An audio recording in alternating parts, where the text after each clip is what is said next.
All right, go ahead. What is our first gas or pass? Moving to gas or pass, I wanted to talk about those Danocaster guitars. Danocaster. So Dan Strain down in Asheville is making those Danocaster guitars. They're all handmade guitars. I do think he gets the body from somewhere. At one time, he was getting the bodies from someplace.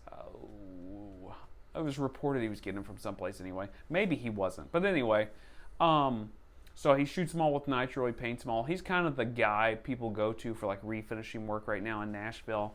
Him and a couple other people, Jeff Sin and some people like that. I was about to say Sin is the one I know. But. So yeah, so Danocaster's doing that. A lot of his guitars come with Ron Ellis pickups. They come with some Buds pickups and different things like that. But right now, Guthrie Trapp's main guitar is a Danocaster. J.D. Simo's 2 main guitars, Danocasters. Wow. Yeah, which is pretty wild. Tom Bukovac's went through a bunch of Danocasters. Name them down in Nashville. How much are these things again? They're right around $4,000.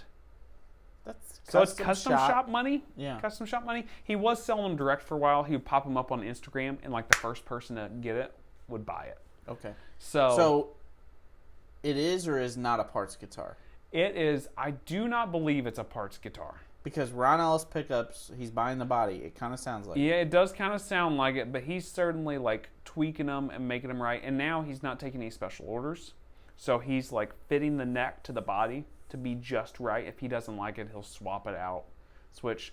We're under the beliefs that all that stuff matters. If you guys haven't realized that yet, but like all the parts of the guitar is going to make a difference, right? So he's like trying to match everything up just right. Okay. So it's a little bit of a parts guitar, kinda, but I mean he's shaping the necks, and I don't know if he's building the bodies now or if he is buying the bodies, but.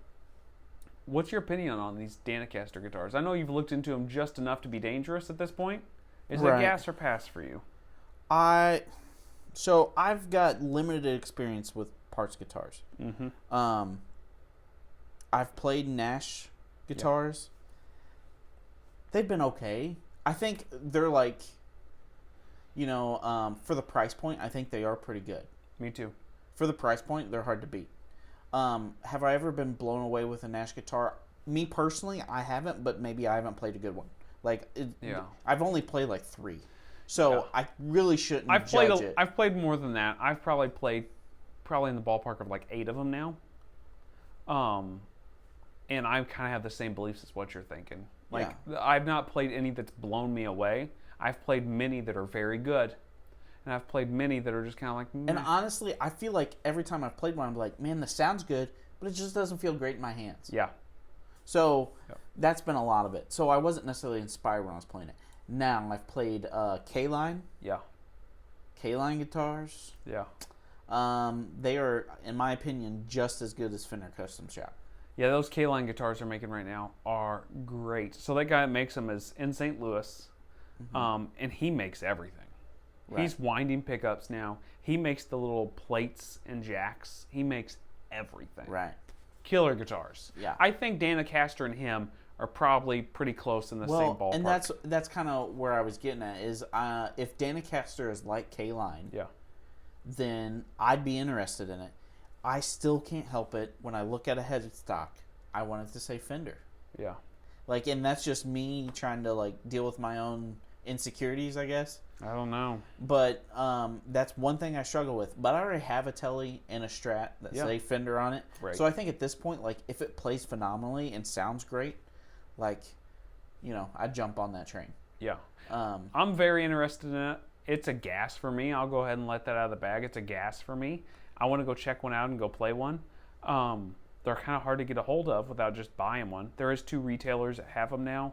And that's kind of how he sells them. Unless you're a good friend, I think there's a friendly way of buying them. But his stuff just looks great. I'd love to play one of his guitars. I would love to play. We were just talking about Jeff Sin guitars.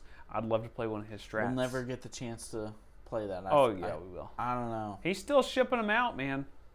They're still out there. They go quick, One day we'll make it happen.